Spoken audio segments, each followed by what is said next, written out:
Late at night, a woman was in the bathroom making a video call to her husband to check up on him. But after just a few words, her expression suddenly changed. She hurriedly ended the call. At that moment, her black colleague pushed open the door and walked in as if nothing was wrong. Since she wasn't sure if her husband had seen this, she quickly asked her colleague to drive her home. Guilty Amy had no choice but to hang up all his calls, but she never would have guessed that this decision would make her regret it for the rest of her life. Later, they arrived at a gas station. Amy went into the convenience store to buy a cup of coffee to stay awake, but when she got to the checkout counter to pay, she found there was no clerk around at all, so she put the money on the counter. As she turned around to leave, she saw that the shelves were covered in blood. Feeling something was wrong, she hurried to walk outside, but before she could reach the door, a bullet hit her arm directly.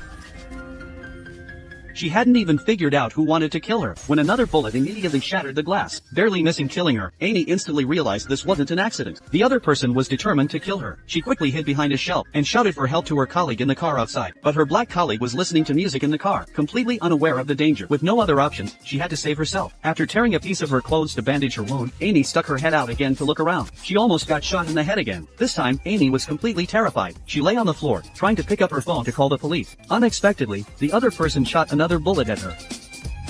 Just as she sat there on the floor, not knowing what to do, a man's voice suddenly came.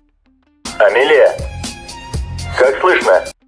She looked around frantically, as if clutching a lifeline. She realized the voice was coming from a walkie-talkie, but the short 1 meter distance had no cover at all, which made her stuck. To distract the killer, she grabbed 2 bags of chips and threw them over her head. It successfully diverted the killer's attention. Amy quickly picked up the walkie-talkie to ask for help, telling the person on the other end to call the police for her. The person asked what had happened, but before she could explain clearly, the walkie-talkie was jammed. To make things worse, at that moment, the black colleague, Xiaohei, also walked into the store. He was killed on the spot. Amy was heartbroken and helpless, but she forced herself to stay calm and try to get the walkie-talkie back. It was her last hope. She used a can to knock over a mop, then used the mop to pull the walkie-talkie back to herself. Finally, she could talk again. The killer just killed my friend. After hearing about her situation, the person on the other end expressed sympathy and said they had already called the police. They told her to stay where she was and not move. To calm her down, the person casually asked what her relationship was with that black man. Upon hearing this, Amy trembled all over. She dropped the walkie-talkie immediately. Only then did she realize that the person on the other end was the killer. Now, she was truly out of options. At that moment, Amy noticed the light switch. She knew that if she turned off the lights, the killer wouldn't be able to see her, and she could escape in the dark. But as soon as she reached out her hand, a bullet was fired at her, barely crippling her right hand. In her desperation, she suddenly had an idea. Since she couldn't reach it, she could hit the switch with something, but she tried several times and failed. The repeated failures made her frustrated, so she pushed a shelf. She was surprised to find that the shelf could move. She quickly knelt down and unlocked the shelf's wheels. Using the shelf as a shield, she slowly moved toward the power switch. The killer fired wildly, but couldn't stop Amy from turning off the power. After the convenience store was plunged into darkness, the killer stopped shooting. At that moment, Amy found the clerk's stiff body under the checkout counter.